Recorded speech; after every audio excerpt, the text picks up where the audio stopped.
The world was in chaos.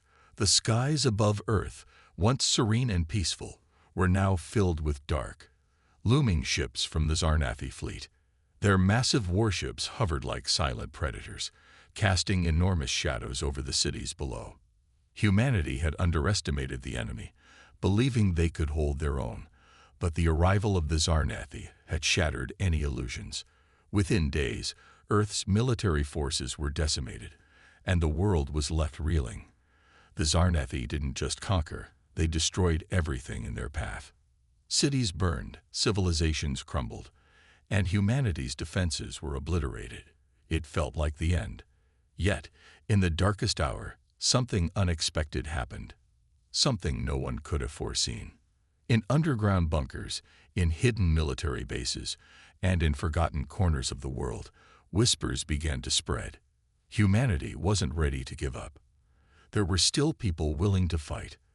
They were the survivors, the ones who had seen their families and friends fall to the invaders, and they refused to let it end this way. Among them were engineers, soldiers, and scientists, ordinary people from every corner of Earth who found themselves thrust into an extraordinary situation. They had no grand strategy, no overwhelming force, but they had something far more dangerous: determination and creativity. Dr. Eva Martinez, a scientist with a background in quantum mechanics, was among the first to realize the gravity of the situation. While the Zarnathi's technology was light years ahead of Earth's, she quickly identified a flaw in their shield systems. With the alien technology now in their hands, human researchers began working tirelessly to reverse engineer the power cores and weapons they had recovered from previous skirmishes. The task was monumental.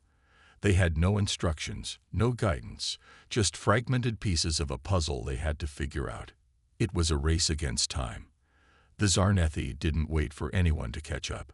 They continued their relentless advance, destroying everything in their path. At a secret military base in the American Midwest, Sergeant Marcus Riley was preparing a small group of resistance fighters. Riley was no stranger to battle, having spent years in special forces, but nothing had ever prepared him for this.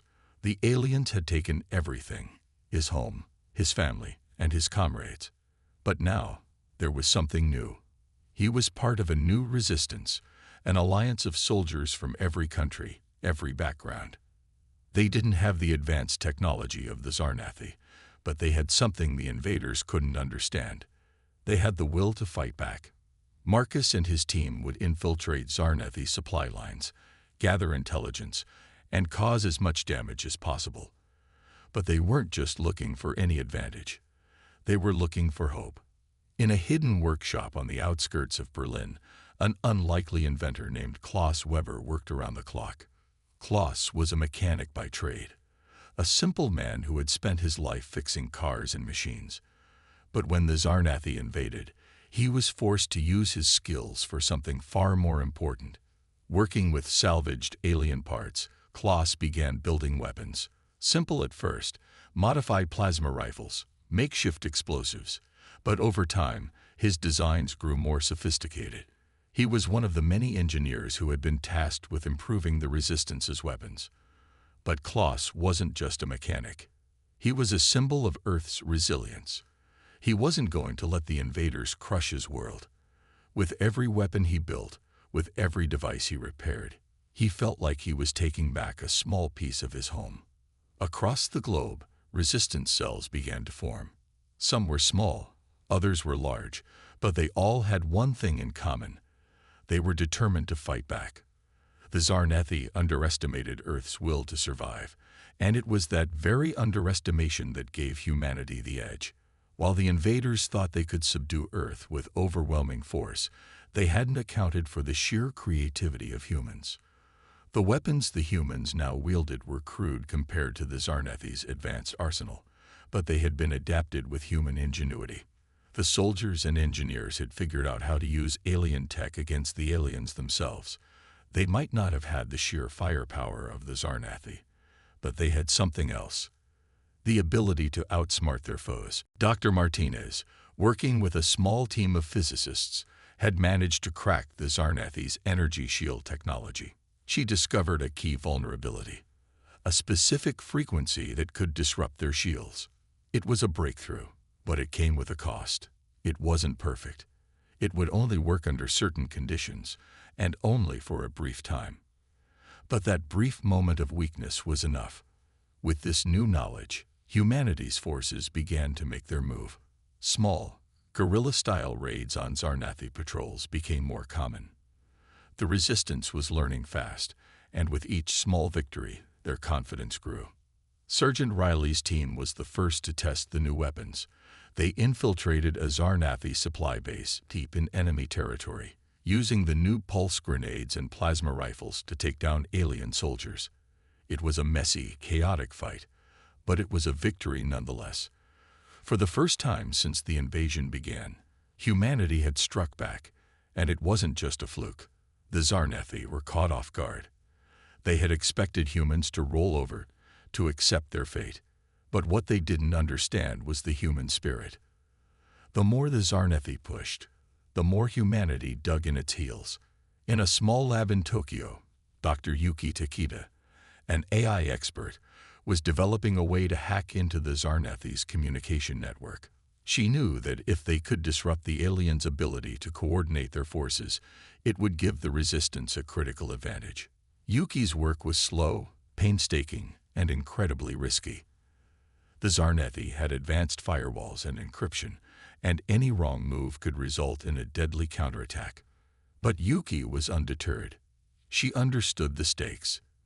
If she could break through their network, the resistance would be able to strike at the heart of the Zarnathi fleet. It was their only chance to win the war. As the days passed, the world began to change. People who had once felt powerless began to believe again. The resistance grew in numbers and strength. They weren't just a ragtag group of survivors anymore. They were a fighting force. The Zarnathi, for the first time, began to realize they were not invincible.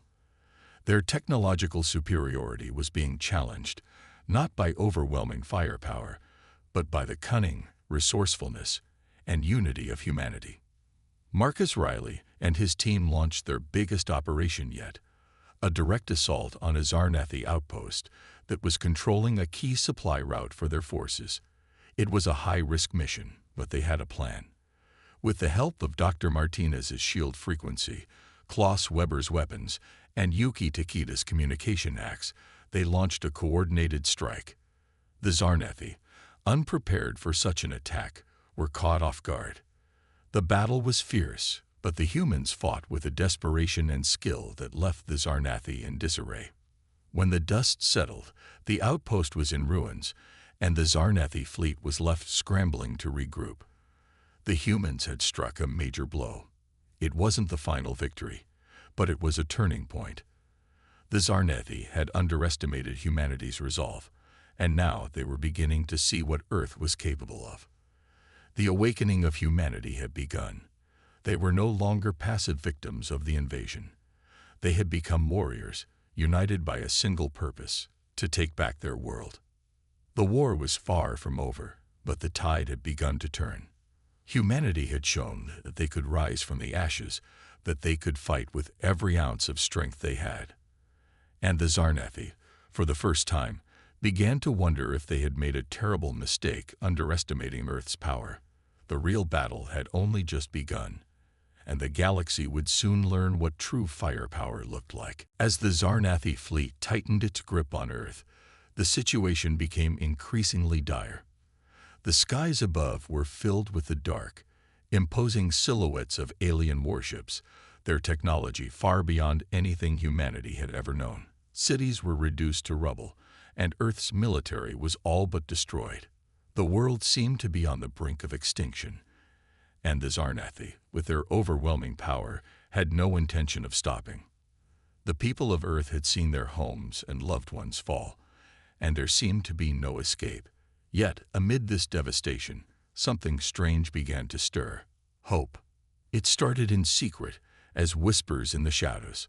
Among the survivors, soldiers, scientists, engineers, and ordinary citizens, a spark of rebellion began to take shape. They refused to let the Zarnathi crush their spirit.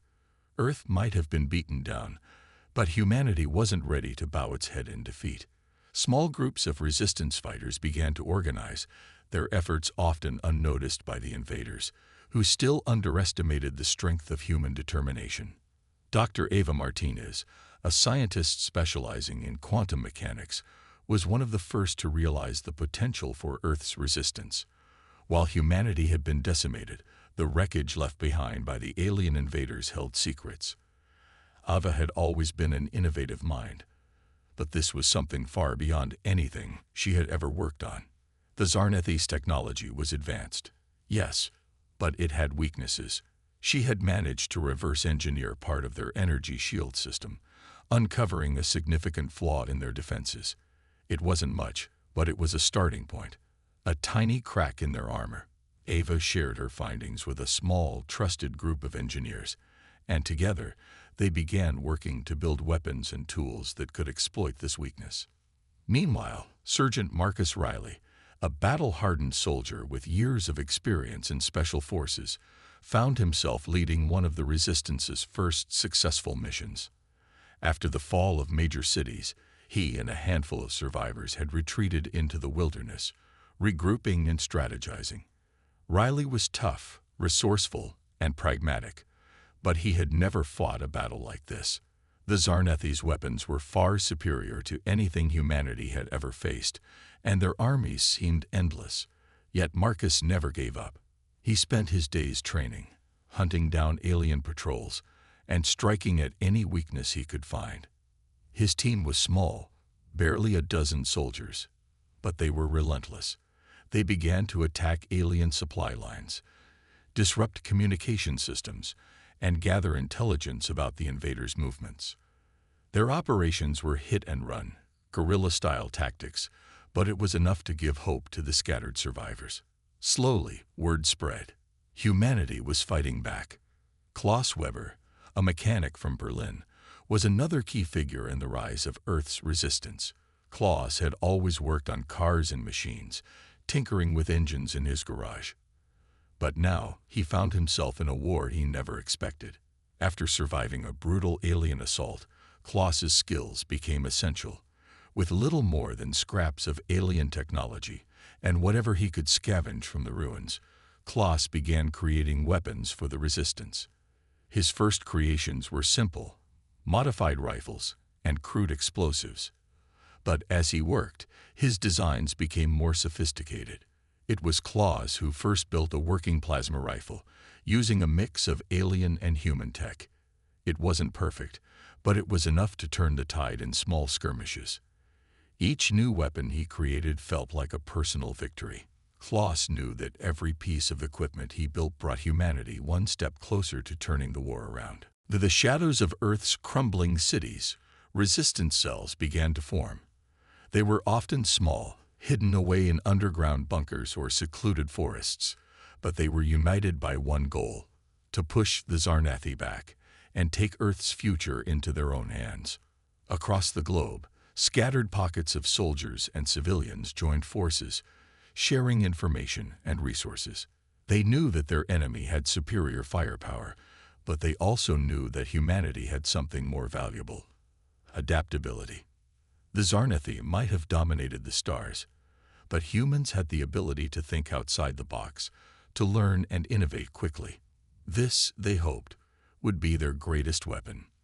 One of the most significant breakthroughs came when Dr. Eva Martinez, alongside a team of physicists and engineers, cracked the secret of the Zarnethi's energy shields. They had figured out the specific frequency required to disable them. The discovery was monumental, but it was also dangerous. The frequency was unstable and could only be used under very specific conditions. Still, it gave humanity an edge. It was the first real tool they had to fight back, and they used it to launch their first coordinated attack on a Zarnethi patrol. The mission was a success, and for the first time since the invasion began, humanity had a reason to believe that they could win this war. Marcus Riley's team, equipped with the new weapons and armed with the knowledge of the Zarnethi's weaknesses, launched their first large-scale attack. The objective was simple: destroy a key alien supply base. The humans used their new weapons, relying on the pulse grenades and plasma rifles that Klaus had designed, as well as the shield-disrupting frequency discovered by Ava's team. The Zarnethi were caught off guard. They were used to conquering planets without resistance, and the idea that a small group of humans could take the fight to them was beyond their comprehension. The battle was intense, and while humanity's forces were outnumbered, they fought with an intensity that surprised even the Zarnethi. The fight raged for hours, with the humans using hit-and-run tactics to outmaneuver their enemies. Klaus's weapons proved invaluable, tearing through the Zarnethi's advanced armor, and Ava's technology gave the Resistance the chance they needed to neutralize the alien shields. For the first time, it wasn't just about survival, it was about winning. When the dust finally settled, the humans had accomplished their mission. The supply base was destroyed, and a critical blow had been dealt to the alien invaders. The news of this victory spread quickly among the Resistance. If humans could take out a major Zarnethi base, then they could win this war. The Resistance cells around the world began to unite, pooling resources and knowledge. They knew the road ahead would be long, but now, for the first time since the invasion, there was a sense of unity and purpose. They weren't just survivors anymore, they were fighters. And they weren't going to let the Zarnethi take their world without a fight. Meanwhile, Klaus Weber was working on his most ambitious project yet, a ship designed to take the fight directly to the heart of the Zarnethi fleet. It was a dangerous undertaking, but with the help of the Resistance's best engineers and Ava's knowledge of the alien technology, Klaus was determined to build a vessel capable of matching the Zarnethi in space. The ship would need to be fast, heavily armed, and equipped with the latest weaponry. But most importantly, it would have to be something the Zarnethi couldn't predict, a wild card. The first wave of humanity's counteroffensive was just the beginning. It was clear that Earth's resistance was growing stronger with each passing day. The Zarnethi, though powerful, had never faced an enemy like this. Humanity had been underestimated, but now, with their newfound technology, weapons, and unity, they were becoming a force to be reckoned with. The Resistance was no longer just a ragtag group of survivors. They were a formidable army, and they were ready to show the Zarnethi that Earth wasn't just a planet to be conquered. It was a world worth fighting for. In every corner of Earth, from the ruins of once great cities to the quiet underground bunkers, humanity had begun to rise up. It was not just an army of soldiers, but an army of scientists, engineers, and ordinary people, everyone coming together, united in the fight for their world. Earth had awakened, and now it was time to make the invaders feel the full force of humanity's resilience. The Zarnethi might have thought they could crush Earth without breaking a sweat, but they had no idea what they were up against. The Resistance had only begun to show its power. The real fight was just beginning. As the Resistance grew stronger, the war against the Zarnethi escalated to new heights. The momentum that humanity had gained with their first few victories was not only a testament to their resilience, but also to their growing unity. The scattered cells of Resistance fighters, scientists, and civilians were no longer isolated. They were beginning to form a global network, each contributing their unique skills and knowledge to the cause. It was a symphony of ingenuity, courage, and determination. The Zarnethi, however, were not sitting idly by. They were swift to adapt, bringing in reinforcements and launching more brutal retaliatory strikes. But this time, humanity was ready. Dr. Ava Martinez, whose work had become the cornerstone of the Resistance's scientific breakthroughs, was now focused on a new challenge. Her team had developed a prototype for a new form of energy weapon, one that could pierce the advanced armor of the Zarnethi warships. The technology was based on the energy cores of Zarnethi ships they had captured and reverse-engineered. This new weapon was more powerful than anything Earth had ever seen, capable of slicing through the thickest alien hulls with precision. But creating it had come at a cost. The weapon's energy consumption was enormous, and it required an entire facility to charge it. The prototype had to be tested, and Ava knew that the mission was going to be dangerous. Meanwhile, Sergeant Marcus Riley's special unit had been tasked with infiltrating the Zarnathi communications hub. This was an opportunity they couldn't afford to miss. If they could disrupt the Zarnathi's communication network, they would cripple their ability to coordinate their forces across the planet. The problem was that the hub was located deep inside a heavily fortified Zarnathi stronghold, one of the largest on Earth. The base was surrounded by layers of security, from automated turrets to Zarnathi patrols that had been trained to respond quickly to any sign of resistance. It was a suicide mission, but Riley had never backed down from a fight. Riley's team was made up of some of the best soldiers humanity had left, tough, resourceful, and battle-hardened. But this mission would require more than just brute force. They had to be strategic, sneaky, and swift. The plan was simple: infiltrate the base, plant the explosive devices near the communications arrays, and leave before the Zarnathi realized what had happened. It was a dangerous gamble, but one that might turn the tide of the war if it succeeded. Klaus Weber, back in his workshop, had been working on a new project that had caught the attention of the highest-ranking members of the Resistance. His latest creation was a stealth ship, something that could potentially take the fight to the Zarnathi fleet. The ship was built with human ingenuity and alien technology, designed to be fast, nimble, and capable of evading Zarnathi sensors. Klaus knew it wasn't going to be a fully functioning warship right away, but it had the potential to deliver a deadly blow to the heart of the Zarnathi forces. The ship would be humanity's first weapon capable of taking on the Zarnathi in space. But it wasn't ready yet. There were still glitches in the engine systems, and the weapons weren't as powerful as they needed to be. Still, Klaus worked tirelessly, hoping that it would be finished in time for the upcoming assault. As the days passed, the Resistance made slow but steady progress. In hidden bunkers and underground labs, humanity's best minds continued to push the boundaries of what was possible. Ava's new energy weapon was now ready for its first test, and she had selected Marcus's team to deploy it. If it worked, it could be the weapon that turned the tide of the war, but Ava couldn't ignore the risk. The weapon had never been tested in battle before, and she had no way of knowing how it would perform under pressure. But if they were ever going to stand a chance, this was their opportunity. The plan for the mission was set. Marcus's team would infiltrate the Zarnathi stronghold, plant explosives to disable their defenses, and activate the new weapon from a safe distance. If everything went according to plan, the weapon would hit the Zarnathi communications center with devastating force, disrupting their entire network. The timing was critical. The Zarnathi would expect a full-on assault, and the last thing they would anticipate was a small resistance unit infiltrating their most secure base. On the day of the mission, Marcus and his team gathered in the underground bunker, checking their weapons and reviewing the plan one last time. The tension in the air was palpable. There was no room for error. They all knew the risks. This wasn't just another mission.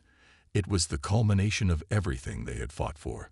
Success meant a major blow to the Zarnathi's control. Failure meant death, and possibly the end of humanity's last hope. As the team made its way toward the Zarnathi base, they were met with the familiar sight of war-torn cities. The ruins of once great metropolises were now nothing more than husks of their former selves, serving as grim reminders of the alien invaders' brutality. The Zarnathi had burned everything in their path, and humanity had no choice but to adapt or perish. Their stealthy approach was aided by Klaus's technology, a set of cloaking devices that rendered their movements nearly invisible to Zarnathi sensors. The closer they got to the stronghold, the more the adrenaline kicked in. Marcus knew that the hardest part was yet to come. The team reached the outskirts of the base under the cover of night, avoiding patrols and using the shadows to their advantage. They planted the explosives at key points along the perimeter and made their way toward the communications array. The Zarnathi were still unaware of their presence, but as they neared the heart of the base, everything changed. A lone Zarnathi soldier appeared, a scout on patrol. Marcus froze, signaling for his team to stay silent. The soldier was unaware, walking straight toward them. In that split second, Marcus knew they had two choices: Take the soldier out silently or risk blowing their cover. It was a hard decision, but Marcus had no time to second-guess. He signaled to one of his soldiers, who swiftly took the Zarnathi out with a silent, efficient strike. The team continued on, heartbeats racing. They reached the communications array, and with quick hands, Marcus activated the explosive charges and deployed Ava's weapon. The energy cannon powered up, its bright core glowing, ready to fire. There was no turning back now. The Zarnathi had no idea what was coming. When the weapon fired, it tore through the communications center with devastating power. The explosion was massive, sending shockwaves through the base. For a moment, everything was still. Then chaos erupted. The Zarnathi realized what had happened, and alarms blared across the base. Marcus's team scrambled to escape, knowing they had mere minutes before the entire stronghold was on high alert. The mission had succeeded. The Zarnathi's communication network was down, and humanity had struck another decisive blow. But as they fled into the night, Marcus couldn't help but wonder, how long could they keep this up? The war was far from over, and the Zarnathi would come back stronger than ever. But for the first time, humanity had a real chance. They had disrupted the Zarnathi's control, and now they would show them that they were not to be underestimated. The fight was just beginning, and Earth had finally shown its strength. As the Resistance's successes began to grow, the Zarnathi realized they had underestimated humanity.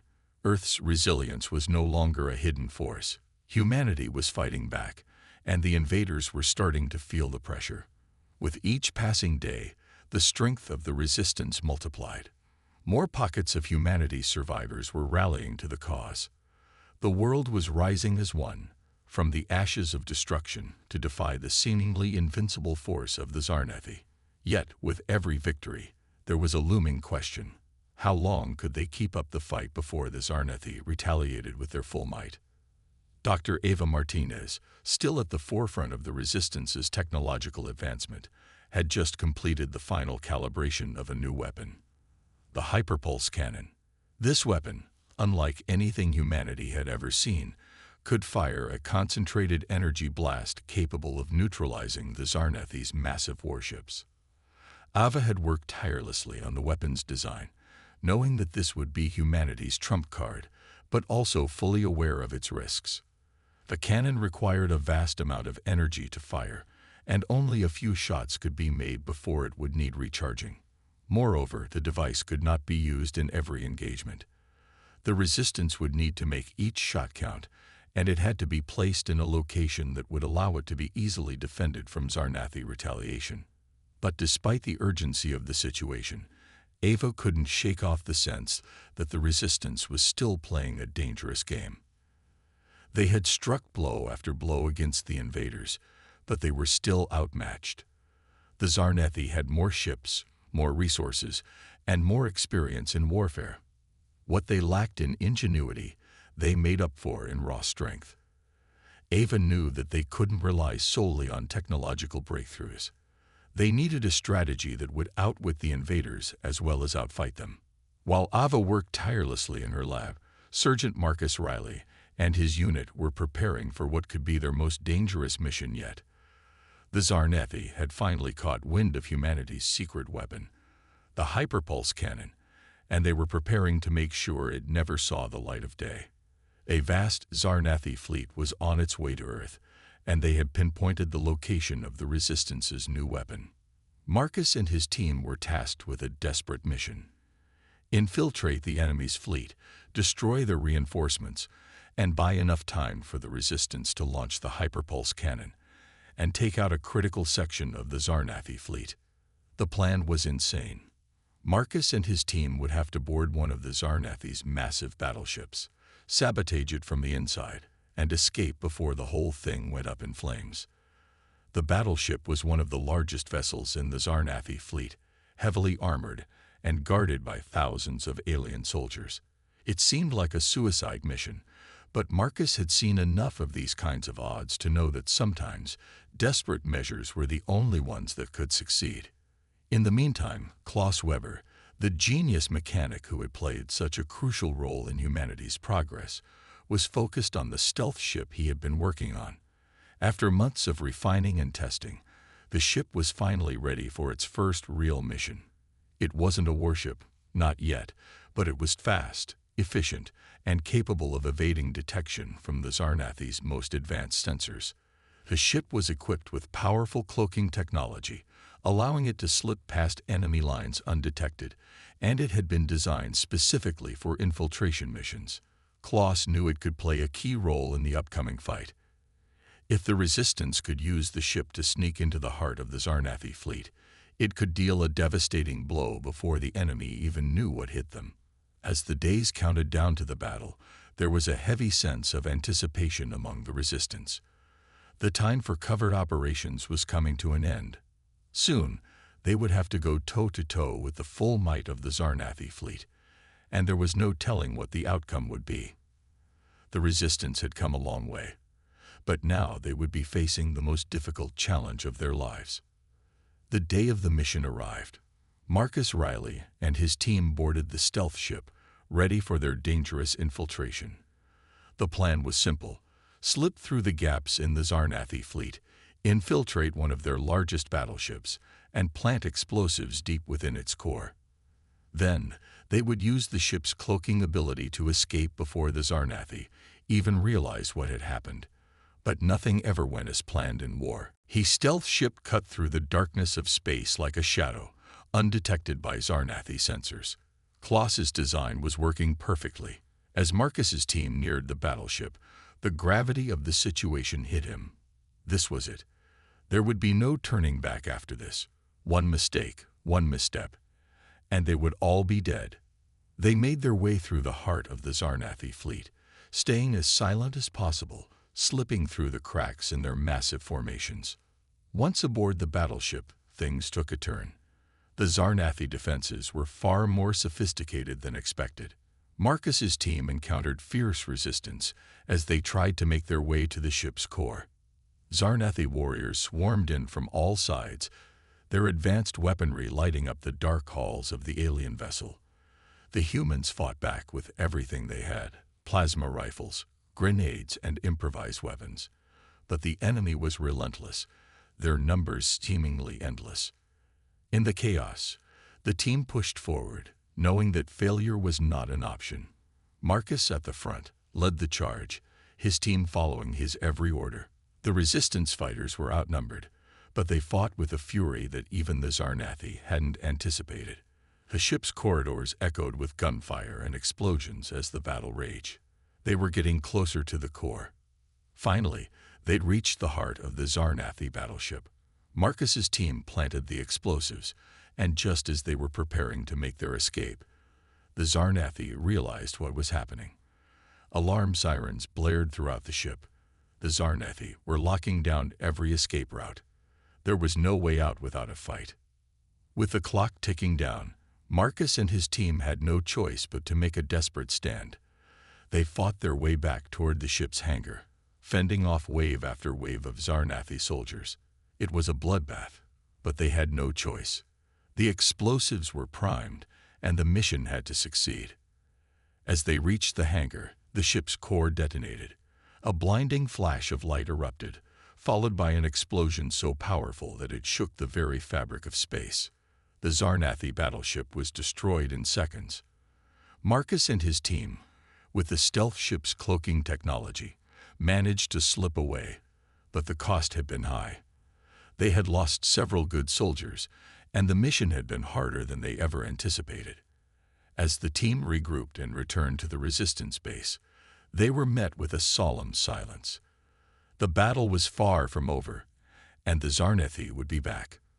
But the destruction of the battleship was a significant victory for humanity. They had struck a major blow to the Zarnathi fleet, and it sent a clear message to the invaders: Earth wasn't done fighting.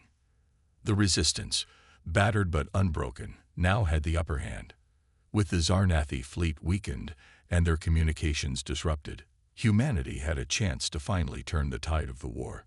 But Marcus, Klaus, Ava, and the rest of the Resistance knew one thing for certain: The real war was only just beginning, and Earth had only just begun to show its true power. As the days passed after the destruction of the Zarnathi battleship, the Resistance's spirits were lifted, but their challenges were far from over.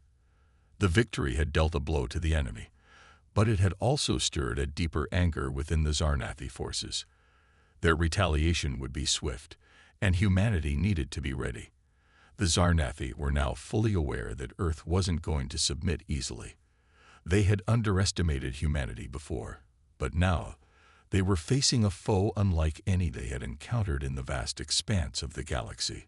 The Resistance had discovered the power of unity, strategy, and determination, and they were more than prepared to keep fighting.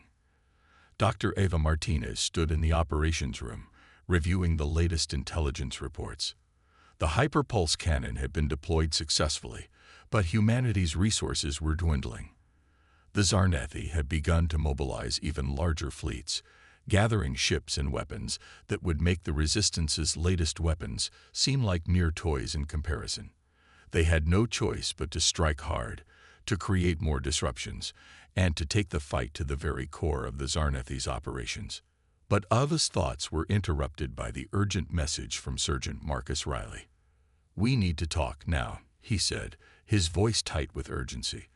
Ava immediately understood the gravity in his tone. The victory had been hard-won, but it had made the Resistance a prime target.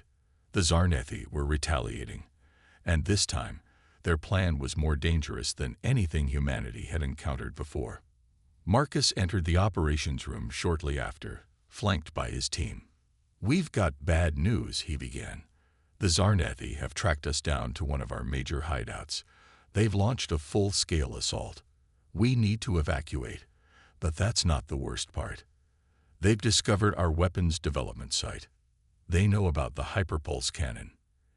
Ava's heart skipped a beat. If the Zarnathi got their hands on that weapon, humanity would be powerless to stop them. The hyperpulse cannon was their last hope for striking back, for delivering a blow that could shift the war in their favor. The Zarnathi must never learn how to replicate it, or all their efforts would be in vain. "I've already set up a team to sabotage the weapon site," Marcus said, his voice calm despite the urgency. "We'll make sure they can't use it, even if we have to destroy the whole damn base." Ava nodded, her mind racing. "Do it. We'll buy you as much time as we can, but we need a counterplan. We need a bigger strike to make sure they can't rebuild what we've taken from them."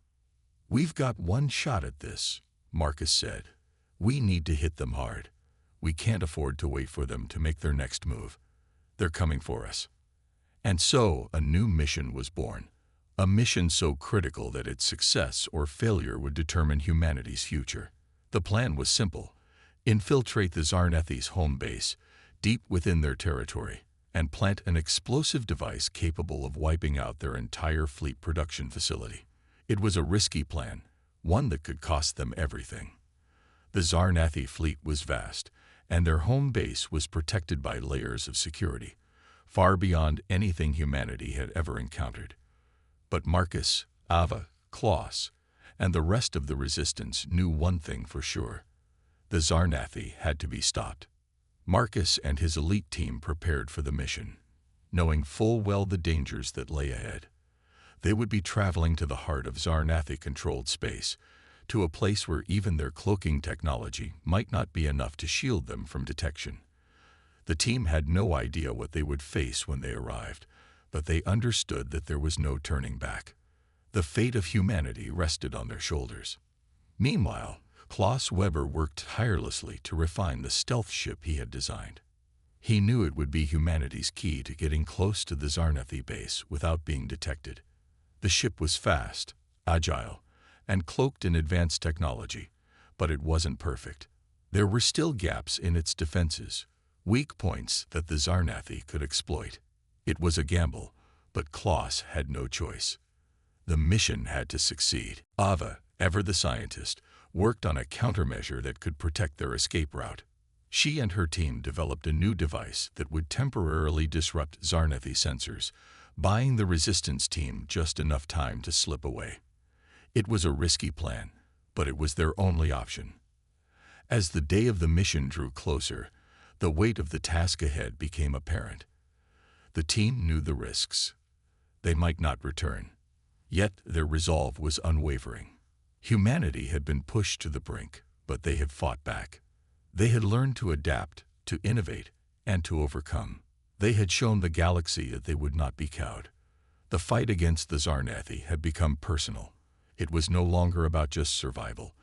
It was about proving to the galaxy that Earth was more than just a small, insignificant planet. It was about showing the invaders that humanity had firepower that couldn't be matched. The mission began. Marcus's team boarded the stealth ship, ready to breach the Zarnathi's home base and strike at the heart of their military might. The ship cut through the vastness of space like a needle through fabric, undetected and unnoticed by the enemy. Their journey would take them into the deepest regions of Zarnathi space, where they would have to navigate through minefields, evade patrols, and fight their way to the heart of the enemy's infrastructure. The team moved in silence, their destination clear: the Zarnathi production facility that fueled their war machine. The base was protected by layers of automated defenses, each more advanced than anything humanity had ever seen. But Klaus's ship, with its cloaking technology and human ingenuity, managed to slip through the outer defenses without a trace. They made it inside the base, but the real challenge was still ahead. They fought their way through the compound, taking out Zarnathi patrols and planting charges along the way. The Zarnathi forces, alerted to their presence, mobilized quickly. Soon, the base was in chaos. The team reached the heart of the facility, the massive reactor that powered the entire Zarnathi fleet. Marcus gave the order, and the charges went off, shaking the very foundations of the facility. As the reactor began to destabilize, Marcus and his team made their escape, their hearts pounding as they sprinted toward the exit. Explosions rang out behind them, and the facility began to collapse. They boarded the stealth ship just as the base erupted in a blinding flash of light, signaling the beginning of the end for the Zarnathi's production capability. But their victory was bittersweet. As they made their way back to Earth, the weight of what had just transpired began to sink in. The Zarnathi would be angry. They would retaliate. The war was far from over. But humanity had shown that it was not a force to be underestimated. They had struck at the heart of the invaders' war machine, dealt a crushing blow to their infrastructure, and proven to the galaxy that Earth would never surrender. The fight was far from over, but for the first time in a long while, humanity had a real chance of winning. The Zarnathi had underestimated them once, and now they would pay the price. As the resistance made their way back to Earth, ready for the next phase of the war, one thing was clear: humanity was no longer just a survivor. They were a force to be reckoned with, and the Zarnathi had just learned it the hard way. The tide had turned, and Earth was ready for whatever came next.